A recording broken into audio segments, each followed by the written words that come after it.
Selamat pagi semuanya, berjumpa kembali dengan saya dalam mata kuliah akuntansi manajemen untuk pertemuan kelima ya hari ini. Materi kita hari ini masih adalah perencanaan dan pengendalian. Ini merupakan fungsi dari manajemen ya, fungsi perencanaan dan pengendalian. Perencanaan dan pengendalian ya. Perencanaan dan pengendalian itu sifatnya saling berhubungan.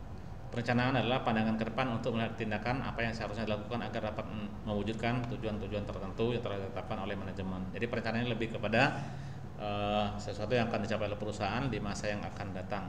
Itu perencanaan. Lalu pengendalian. Kalau pengendalian melihat ke belakang, memutuskan apakah yang sebenarnya terjadi dan membandingkan hasil yang direncanakan sebelumnya. Jadi pengendalian ini lebih kepada evaluasi ya, untuk melihat apakah kegiatan yang telah dilaksanakan sudah sesuai atau belum dengan rencana yang telah ditetapkan di awal. Jadi seperti itu. Perbandingan tersebut dapat digunakan untuk menyesuaikan anggaran atau rencana ya, yaitu melihat kembali ke masa depan. Jadi itu perencanaan dan pengendalian. Nah, perencanaan yang akan kita lihat di sini adalah perencanaan dalam bentuk anggaran. Ya. Anggaran adalah perencanaan keuangan di masa yang akan datang. Itu anggaran. Rencana tersebut mengidentifikasi tujuan dan tindakan yang diperlukan untuk mencapainya. Sebelum menyiapkan anggaran, manajemen harus memiliki rencana-rencana strategis ya. Ini rencana strategis mengidentifikasi strategi untuk aktivitas dan operasi di masa yang akan datang. Rencana strategis umumnya sifatnya jangka panjang ya, biasanya untuk 5 tahun ke depan. Ya, diterjemahkan dalam strategi umum untuk mencapai tujuan jangka pendek dan jangka panjang. Tujuan ini akan membentuk dasar anggaran. Jadi hubungan erat antara anggaran dan rencana strategis. Jadi ada hubungan yang erat antara anggaran dan rencana strategis. Kelebihan anggaran. Anggaran dapat memaksa para manajer untuk membuat perencanaan masa depan. Menyediakan informasi yang dapat digunakan untuk memperbaiki pembuatan keputusan, menyediakan standar untuk evaluasi kinerja ya, yang digunakan untuk melakukan pengendalian dengan membandingkan hasil aktual dengan anggaran secara periodik. Lalu memperbaiki komunikasi dan koordinasi anggaran secara formal, mengkomunikasikan rencana organisasi kepada karyawan. Jenis-jenis anggaran.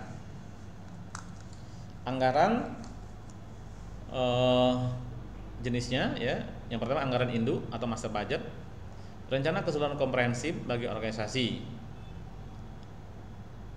secara keseluruhan. Biasanya periodenya 1 tahun sesuai dengan tahun usaha perusahaan. Namun untuk memudahkan evaluasi, anggaran tahunan ini dipecah menjadi anggaran kuartalan dan bisa jadi bulanan. Tujuannya agar manajer dapat membandingkan data aktual dan data dengan data yang direncanakan lebih sering. Ya, itu tujuan dari memecahkan anggaran menjadi kuartalan atau bulanan. Nah, setelah anggaran master, yang kedua anggaran operasional. Anggaran operasional ini ada anggaran penjualan, anggaran produksi, anggaran pembelian bahan baku, anggaran tenaga kerja, anggaran overhead, anggaran beban penjualan dan ADM, anggaran persediaan barang jadi akhir, anggaran harga pokok penjualan, anggaran administrasi dan pemasaran, serta yang terakhir adalah anggaran laba rugi ya, anggaran laba rugi. Nah, anggaran penjualan, kita bahas dulu anggaran penjualan. Anggaran penjualan adalah proyeksi yang disetujui oleh komite anggaran yang menjelaskan penjualan yang diharapkan dalam satuan unit maupun uang. Karena itu anggaran penjualan adalah dasar bagi semua anggaran operasional lainnya. Oleh karena itu anggaran penjualan harus dibuat seakurat mungkin. Ini contoh anggaran penjualan. Jadi anggaplah perusahaan Texas Rec di sini menjual baju kaos berlogo. Ya. Anggaran penjualan Texas Rec tahun 2011 ya, yang anggaran penjualan. Ini kita bisa buatkan anggaran penjualan 1 tahun, ya, setahun ini yang di kanan ini anggaran penjualan selama 1 tahun. Yang berakhir 31 Desember 2011. Ya, lalu kita pecahkan menjadi 4 kuartal. Ya, tujuannya tadi untuk memudahkan evaluasi. Ya. Nah, ini kita buat kolom keterangan kuartal ke-1, kuartal ke-2, kuartal ke-3, kuartal ke-4 dan setahun. Anggaplah penjualan dalam unit kuartal ke-1 tahun 2011 adalah $1.000. 1000 unit ya, 1000 unit. Kuartal kedua 1.200 unit, kuartal ketiga 1.500 unit, kuartal keempat 2.000 unit, total setahun ya ditotalkan saja 5.700 unit. Sedangkan harga jual baju kaos berlogo per unit adalah $10. Maka kita kalikan unit ya yang direncanakan untuk dijual dikalikan harga jual per unit, maka dapat anggaran penjualannya. Jadi anggaran penjualan kuartal ke-1 $10.000 ya, 1.000 kali $10, kuartal kedua $12.000, kuartal ketiga $15.000, kuartal keempat $20.000. Total setahun rencana penjualannya atau anggaran penjualannya adalah $57.000. Nah, kalau kita lihat di sini penjualannya ini berfluktuasi ya. Dan mayoritas penjualan tertingginya ada di kuartal ketiga dan keempat 1.500 dan 2.000. Ini kenapa? Karena Texas Race ini tema penjualan baju kaos berlogonya adalah masa kembali ke sekolah dan Natal ya, sesuai dengan masa sekolah dan mendekati Natal karena mendekati akhir tahun. Jadi permintaan tinggi itu pada akhir tahun, yaitu kuartal 3 dan 4. Setelah anggaran penjualan disusun, kita dapat menyusun anggaran produksi. Karena anggaran produksi ini produksinya berdasarkan penjualan. Anggaran produksi atau anggaran production budget adalah anggaran yang menjelaskan berapa banyak unit yang harus diproduksi untuk memenuhi kebutuhan penjualan dan memenuhi kebutuhan persediaan akhir. Berdasarkan informasi dari anggaran penjualan diketahui berapa banyak kaos yang akan diproduksi untuk memenuhi permintaan penjualan tiap kuartal. Di sini maksudnya baju kaos berlogo. Contoh, anggaplah kebijakan perusahaan mensyaratkan persediaan akhir kuartal berjalan adalah 20% dari penjualan kuartal berikutnya. Sedangkan persediaan awal kaos untuk kuartal pertama tahun berjalan sebanyak 180 unit. Ini persediaan awal. Nah, dari sini kita bisa hitung unit yang akan diproduksi dan yang dibutuhkan penjualan unit dan unit untuk persediaan akhir dan barang jadi. Dengan formula unit yang diproduksi sama dengan perkiraan penjualan dalam unit ditambah unit dalam persediaan akhir dikurang unit dalam persediaan awal. Bentuknya kira-kira seperti ini. Nah, laporan yang kedua ini Texas Race anggaran produksi 31 Desember 2011. Kita buat dalam bentuk kuartalan gitu ya, dan ada kolom untuk setahun. Keterangannya penjualan. Nah, penjualan di sini kita ambil dari anggaran penjualan ya di laporan 1 tadi. Penjualan tadi kan totalnya 1.000 unit, 1.200 unit, 1.500 unit, 2.000 unit, 5.700 unit.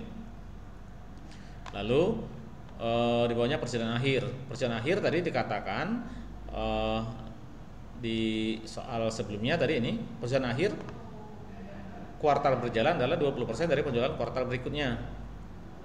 Nah, kalau kita lihat persediaan akhir kuartal 1 240 ini dari 20% ya penjualan kuartal kedua. 20% dikali 1.200 maka dapatlah 240. Sedangkan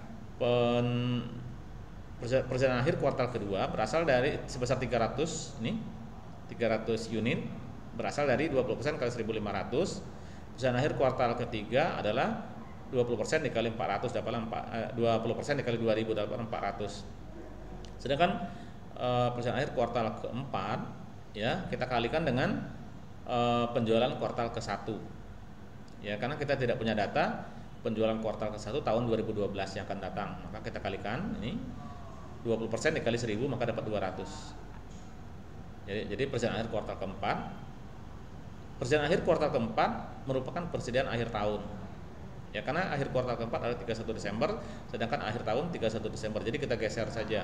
Persediaan akhir kuartal keempat menjadi persediaan akhir tahun atau persediaan akhir setahun. Nah, setelah persediaan akhir ditetapkan, maka kita bisa tentukan total kebutuhan untuk produksi. Ya, tambahkan saja total penjualan dengan persediaan akhir yang diharapkan. 1000 ditambah 240 dapatlah 1240.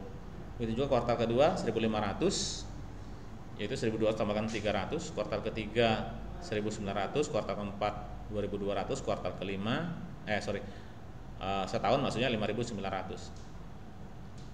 Lalu total kebutuhan dikurangi dengan persediaan awal. Persediaan awal 180. Ya, ini dijelaskan bawah ini. Persediaan awal menyediakan 180 kaos. Maka 180 persediaan awal, maksud persediaan awal di sini adalah persediaan awal tahun atau persediaan awal kuartal ke-1. Lalu total kebutuhan untuk produksi dikurangi persediaan awal yang sudah ada, maka dapatlah unit yang diproduksi, yaitu 1060 kaos.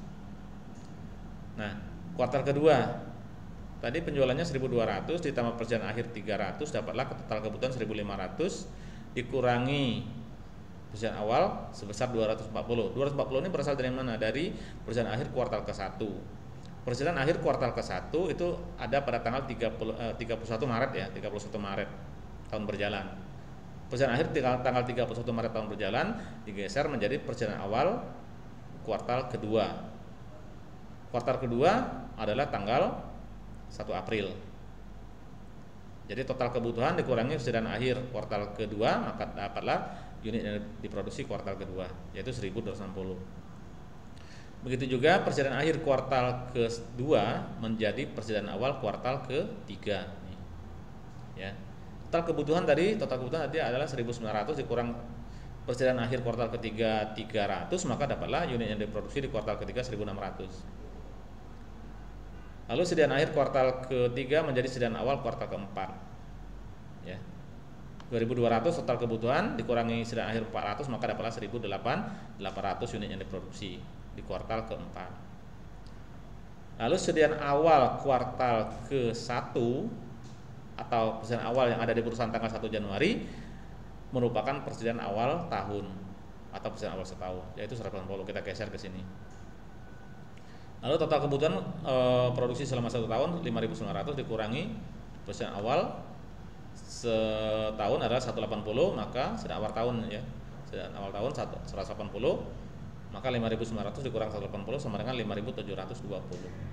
Nah, inilah unit yang diproduksi. Setelah kita menyusun anggaran produksi, kita bisa menyusun anggaran berikutnya, yaitu anggaran pembelian bahan baku. Ya, anggaran pembelian bahan baku atau direct purchase material. Bahan baku yang dibeli tergantung pada perkiraan kebutuhan bahan baku, penggunaan bahan baku dalam produksi dan persediaan bahan mentah yang dibutuhkan perusahaan. Contoh, untuk membuat satu kaos berlogo Texas Rec ya. Untuk membuat satu kaos berlogo Texas Rec, pabrik membutuhkan 2 tipe bahan mentah, yaitu 1 unit kaos polos, 1 unit kaos polos dengan harga sebesar $3 per unit dan 5 ounce tinta. Harga per ounce-nya adalah $0,20. Kebutuhan bahan baku. Kuartal 1 perusahaan akan memproduksi sebanyak 1060 unit kaos berlogo. Berarti perusahaan membutuhkan kaos polos sebanyak berapa? 1060 unit. Karena tadi di kuartal ke-1 yang mau diproduksi adalah 1060 unit berdasarkan anggaran produksi, dan 5.300 on tinta. Karena tinta tadi untuk satu baju kaos polos dibutuhkan 5 ounce tinta. Ya, 5 ounce tinta. Sedangkan yang mau diproduksi sebanyak 1060 baju kaos polos, maka 5 ounce tinta dikali 1060 kaos 1060, maka dapatlah 5.300. Bentuk anggarannya. Tapi kita lihat dulu di sini ya. Kebijakan perusahaan atas bahan baku. Yang pertama, memiliki 10% dari kebutuhan produksi bulan berikutnya adalah persediaan akhir. Jadi persediaan akhirnya diambil dari kebutuhan produksi bulan berikutnya sebesar 10%. Dan pada awal tahun informasi mengenai perjanjian awal ya memiliki 58 kaos polos dan 390 ons tinta. Ini bentuk anggaran pembelian bahan baku. Unit yang diproduksi ambil dari laporan produksi atau anggaran produksi yang di belakang tadi ya, yang ada di laporan 2. Unit yang diproduksi kalau kita lihat di sini, nah ini ya yang di bawah ini unit yang diproduksi 1060, 1260, 1600, 1800 dan 5720. Itu unit yang diproduksi sumbernya. Ini kita taruh di sini. Lalu bahan baku langsung per unit. Untuk membuat satu baju kaos berlogo dibutuhkan 1 unit kaos polos. Ini kaos polos, kayak hitung dulu yang kaos polosnya, bahan baku dalam bentuk kaos polos. Untuk membuat 1 unit kaos berlogo dibutuhkan 1 unit kaos polos, berarti kalikan 1 kuartal 1, 2, 3, 4 maupun setahun. Maka dapatlah produksi yang dibutuhkan 1060 ya, 1060 kali 1 ya. 1060 ya, kuartal kedua 1260, kuartal ketiga 1600, kuartal keempat 1800, kuartal ke setahunnya adalah 5720. Persediaan akhir yang diharapkan ini tadi ya 10% dari kebutuhan produksi kuartal yang akan datang. Nah, berarti 10% dari 1260 untuk kuartal ke-1 yaitu 126. 10% untuk kuartal kedua 160 ini dari 10% dikali 1600 taruh di sini. Lalu yang 180 adalah 10% dikali 1800 kebutuhan produksi kuartal keempat. Sedangkan kuartal ketiga ya skenario yang diharapkan. Skenario yang diharapkan untuk kuartal keempat adalah 106. Ini dikali dari mana? 10% dikali 1060. Ya. Unit yang diproduksi kebutuhan produksi kuartal ke-1. Karena kita tidak tahu berapa informasi kebutuhan produksi kuartal ke-1 tahun yang akan datang. Maka dapatlah total kebutuhan ya tambahkan produksi yang dibutuhkan dengan persediaan akhir yang diharapkan. 1060 tambah 126 dapatlah 1186. Begitu juga kuartal kedua 1420, kuartal ketiga 1780, kuartal keempat 1906 dan setahun 5826. Dikurangi persediaan awal. Persediaan awal untuk kuartal ke-1 tadi dikatakan 58 unit baju kaos polos ini ya. 58 unit baju kaos polos. Lalu total kebutuhan dikurangi persediaan awal dapatlah bahan baku langsung yang dibeli 1128. Sedangkan biaya kaos polos berlogo tadi $3 per unit. Maka total biaya pembelian kaos polos tahun 2011 kuartal ke-1 adalah 3.384. Begitu juga kuartal kedua. Kuartal kedua, persediaan awal kuartal kedua berasal dari sediaan akhir kuartal ke-1. Maka total kebutuhan tadi pembelian bahan bakunya sebanyak 1420 dikurang sediaan awal 126, maka dapatlah 1294 kalikan unit harga per unit baju kaos polos dari $3, maka dapatlah 3.882. Begitu juga untuk kuartal ketiga, keempat dan setahun. Ya, jadi total bahan baku yang langsung dibeli kuartal ketiga 1620, kuartal keempat 1726, setahun ya ditotalkan saja ya, ya 5768 kalikan dengan $3, maka dapatlah kuartal ketiga 4860, kuartal keempat 5178 dan setahun adalah 17304 US dollar. Ini biaya pembelian baju kaos polos kuartal 1, 2, 3, 4. Begitu juga untuk anggaran pembelian tinta. Ya, dasarnya tetap sama unit yang diproduksi. Ya 1060, 1260, 1600, 1800, setahunnya 5720. Lalu bahan baku langsung per unit untuk tinta tadi untuk membuat satu baju kaos berlogo dibutuhkan 5 ons tinta. Ya 5 ons. Berarti kita kalikan 5.300 jadinya 1060 kali 5 5.300. Kuartal kedua 6.300, kuartal ketiga 800, kuartal keempat 900, setahunnya 28.600. Persediaan akhir yang diharapkan adalah tadi 10% dari produksi kuartal yang akan datang. Berarti kuartal yang akan datang yaitu kuartal kedua. Jadi kuartal ke-1 persediaan akhir yang diharapkan adalah 630, yaitu 10% dikali 6.300. Kuartal kedua 800, yaitu 8.000 dikali 10%. Kuartal ketiga 9.000 dikali 10%. Kuartal keempat 530, ini berasal dari 10% dikali 5.300 yang ini. Ya. Nah, setahunnya persediaan akhir tahun 530 adalah persediaan akhir setahun. Ya, ini 530. Lalu total kebutuhan. Ya, total kebutuhan untuk tinta 5.300 tambah 630, 5930, kuartal ke-1, kuartal kedua 7.100, kuartal ketiga 8.900, kuartal keempat 9.530, dan setahunnya adalah 29.130. Dikurangi persediaan akhir. Nah, persediaan akhir tinta ada di soal di belakang tadi ini. Untuk persediaan akhir tinta 390 ons ya. Ini bukan persediaan akhir ya, persediaan awal. Persediaan awal tinta 390 ons. Kita kurangi 390 persediaan awal, 5930 dikurang 390 dapatlah 5.540. Sedangkan biaya per ons tinta adalah 0,2. Maka total biaya pembelian tinta 1.108. Lalu 1.108 total biaya pembelian tinta kuartal ke-1 kita tambahkan dengan total pembelian kaos polos kuartal ke-1 3384, maka dapatlah total 4.492. Itu juga kuartal kedua ya. Nih. Sediaan akhir kuartal ke-1 630 menjadi sediaan awal kuartal kedua. Nah, ini ya.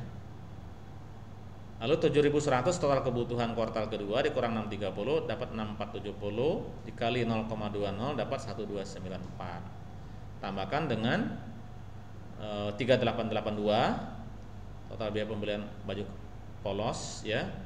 Maka dapatlah 5.176 ya, total pembelian bahan baku langsung untuk kuartal kedua. Begitu juga kuartal ketiga, kuartal keempat, dan setahun ya. Nah, ini untuk yang setahun kita lihat di sini total kebutuhannya 29.130 dikurang 390 persediaan awal. Persediaan awal setahun ini berasal dari persediaan awal tahun atau persediaan awal kuartal ke-1 ini 390. Kita pindahkan ke sini.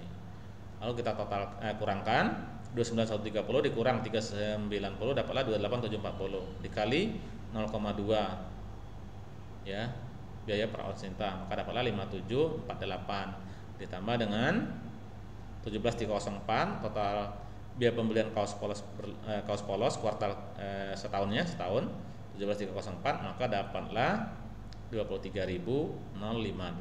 Inilah anggaran pembelian bahan baku selama setahun. Setelah anggaran pembelian bahan baku, kita bisa menyusun anggaran tenaga kerja langsung. Anggaran tenaga kerja langsung atau direct labor menunjukkan total jam tenaga kerja langsung yang dibutuhkan dan biaya yang berhubungan dengan jumlah unit dalam anggaran produksi.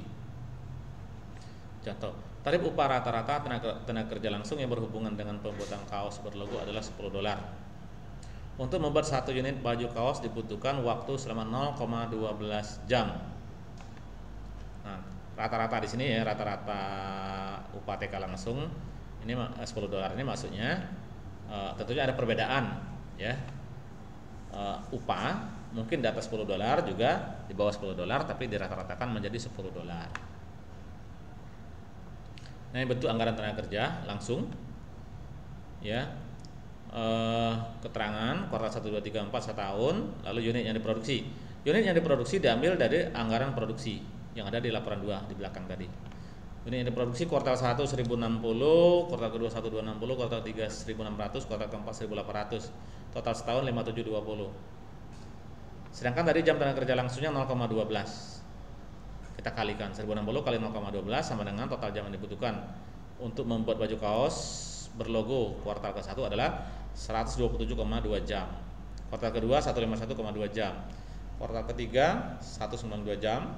Kuartal keempat 216 jam. Kuartal setahunnya adalah 686,4 jam. Rata-rata upah per jam tadi $10. Kalikan saja 127,2 dikali $10, maka dapatlah 1.272. kuartal kedua 1.512, kuartal ketiga 1.920, kuartal keempat 2.160, setahunnya 6.864 6.864 US dollar. Jadi total jam yang dibutuhkan setahun 686,4 jam.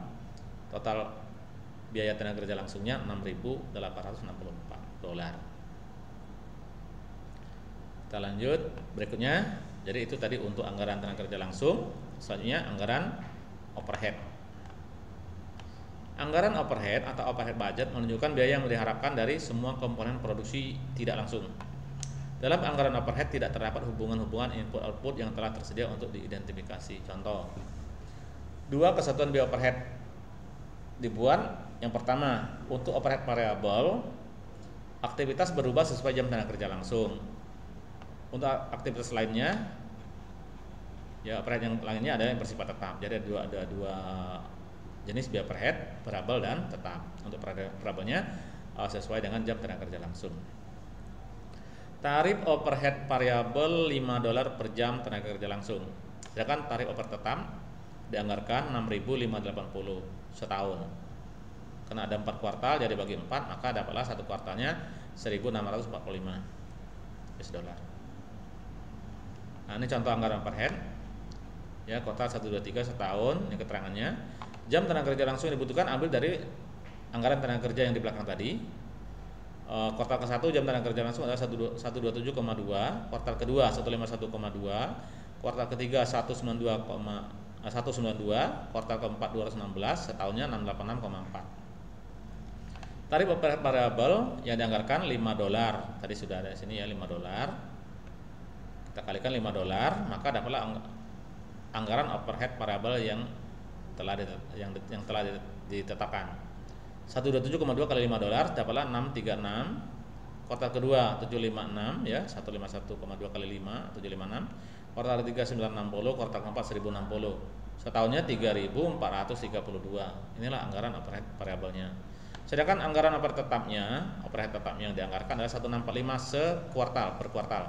Karena tadi 1 tahun adalah 6580 dibagi 4, maka dapat 165 masing-masing. Kuartal 1 2 3 4, setahunnya 6580. Lalu anggaran ini ya, overhead variabel yang dianggarkan ditambah dengan anggaran overhead tetap yang dianggarkan 165, maka dapatlah total overhead kuartal ke-1 2281, kuartal kedua 2401, kuartal ketiga 2605, kuartal keempat 2725 dan setahun 10.012. Ini untuk anggaran overhead. Nah, di sini termasuk 540 penyusunan tiap kuartal. Ini untuk ini ya, anggaran overhead tetap yang dianggarkan 1645 nih. Di dalam 1645 sudah termasuk 540 US dollar, yaitu beban penyusutan tiap kuartalnya. Seperti itu. Inilah untuk anggaran overhead. Selanjutnya, setelah anggaran overhead kita susun anggaran pesanan akhir barang jadi. Anggaran pesanan akhir barang jadi atau ending finished good inventory budget memberikan informasi yang dibutuhkan untuk neraca dan juga bertindak sebagai input penting untuk persiapan anggaran harga pokok penjualan. Perhitungannya menggunakan data dari laporan 3, 4, 5 ya. Untuk anggaran pesanan akhir barang jadi. Bukan 3, 4, 5 saja ya. Jadi 2, 3, 4, 5 sebenarnya. Nah, ini contohnya perhitungannya. Kita hitung dulu biaya per unit. Bahan baku langsung tadi di belakang untuk telah ditetapkan ya di belakang tadi. Untuk baju kaos polos harganya 3 dolar per unit. Sedangkan tinta per onnya 0,2 dikali 4 ons ya. Dikali 5 ons ya, 5 ons tadi di belakang, maka dapatlah 1, 0,2 kali 5 ya. Lalu 3 tambah 1 sama dengan 4 ya, 4 dolar untuk bahan baku langsungnya. Tenaga kerja langsung 0,12 jam kali 10 dolar. Upah rata-rata biaya tenaga kerja langsung adalah 10 dolar. Sedangkan jam kerja langsungnya untuk membuat 1 unit kaos polos tadi dibutuhkan waktu untuk membuat 1 unit kaos berlogo dibutuhkan waktu 0,12 jam. Maka dapatlah 1,2 dolar. Lalu biaya per head tadi menggunakan jam tenaga kerja langsung sebagai dasarnya untuk menentukan biaya per head. Sedangkan biaya overhead per jamnya adalah $5, maka 0,12 jam kali $5 sama dengan 0,60. Overhead tetapnya 0,12 kali 9,59 dapatlah 1,15.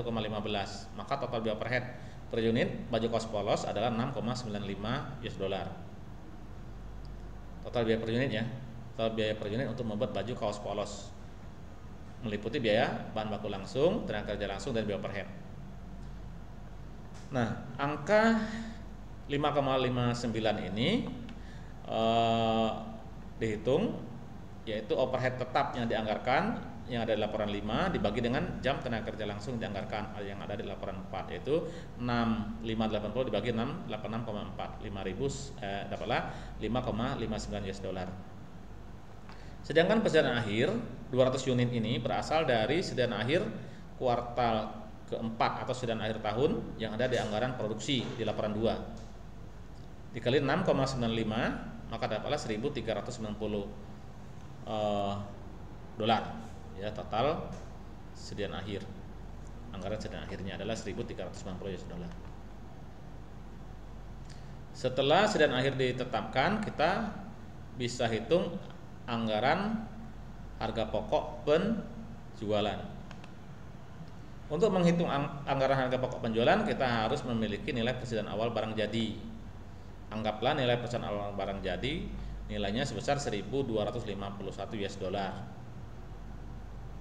Ya, setelah nilai persediaan awal barang jadi ada ya ditetapkan 1.251 US dollar, kita bisa membuat anggaran harga pokok penjualan menggunakan data dari laporan atau anggaran.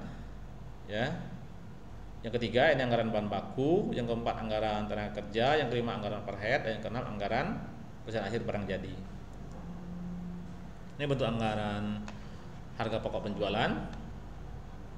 Bahan baku langsung totalnya 22.880. Ini diambil dari laporan 3. Ya, laporan 3. Kebutuhan bahan baku kaos polos 5720 ambil dari kebutuhan bahan baku kaos polos di anggaran 3, yang anggaran pembelian bahan baku, kalikan harga per unit kaos polos $3, maka dapatlah 28.600. 5720 dikali $3 ya. Jadi kebutuhan kaos berpolos di anggaran pembelian bahan baku 5720 kali $3. Lalu tambahkan dengan ini kebutuhan bahan baku tinta 28.600 ounce ya. Kalian lihat di anggaran pembelian bahan baku untuk tinta di belakang tadi ya, kali 0,2, maka hasilnya adalah 22.880. Nih 22.880. Tenaga kerja langsung ambil dari laporan tenaga kerja langsung anggaran tenaga kerja langsung di laporan 4 itu 6.864. Lalu overhead ambil dari anggaran overhead ya 10.012 totalnya ya, total anggaran overhead. Maka dapatlah anggaran harga pokok produksi yang dianggarkan, harga pokok produksi yang dianggarkan 39.756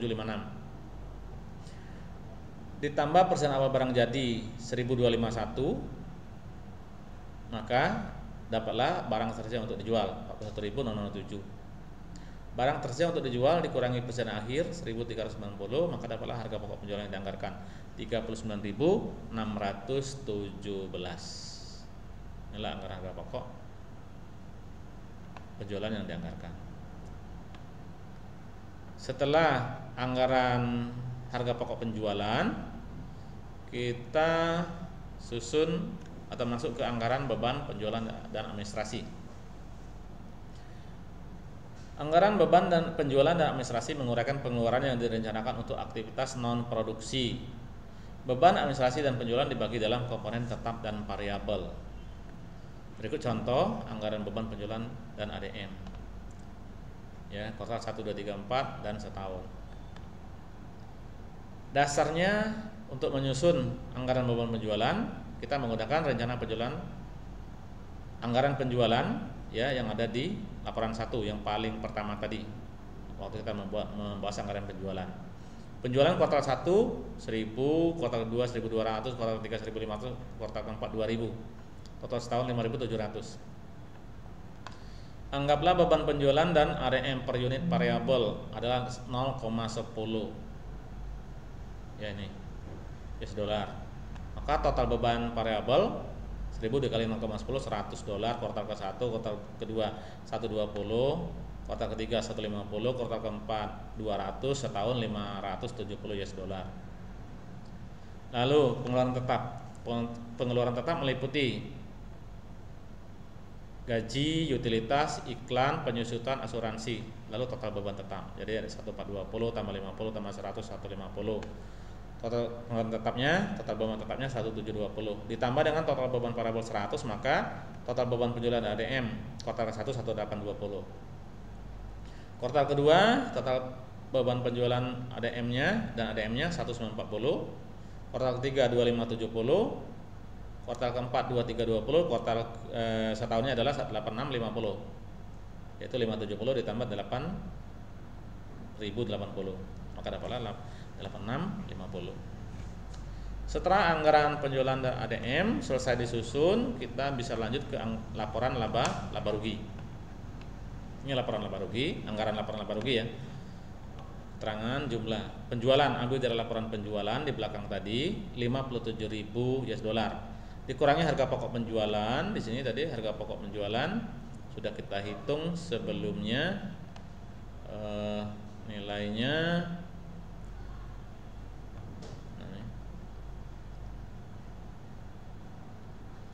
sudah kita hitung ya sebelumnya 39617 kita kurangi, maka dapatlah margin kotor 57.000 dikurang 39617 dapatlah 17.383. Dikurangi beban penjualan ADM, ambil dari anggaran beban penjualan ADM 8650, maka dapatlah laba operasional ya 8733. 17383 dikurang 8650, maka dapatlah 8733. Dikurangi beban bunga ya, beban bunga $60, maka dapatlah pendapatan sebelum pajak penghasilan atau EBIT, earning before interest tax.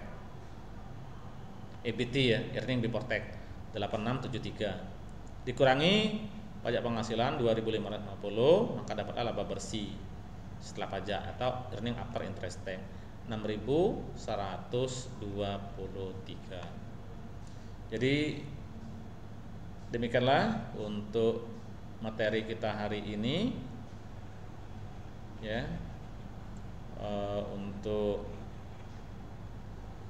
materi perencanaan dan pengendalian di pertemuan yang kelima ini. Terima kasih atas perhatiannya. Bapak sudahi dulu materi kita hari ini. Sampai ketemu lagi di minggu yang akan datang. Selamat pagi semuanya.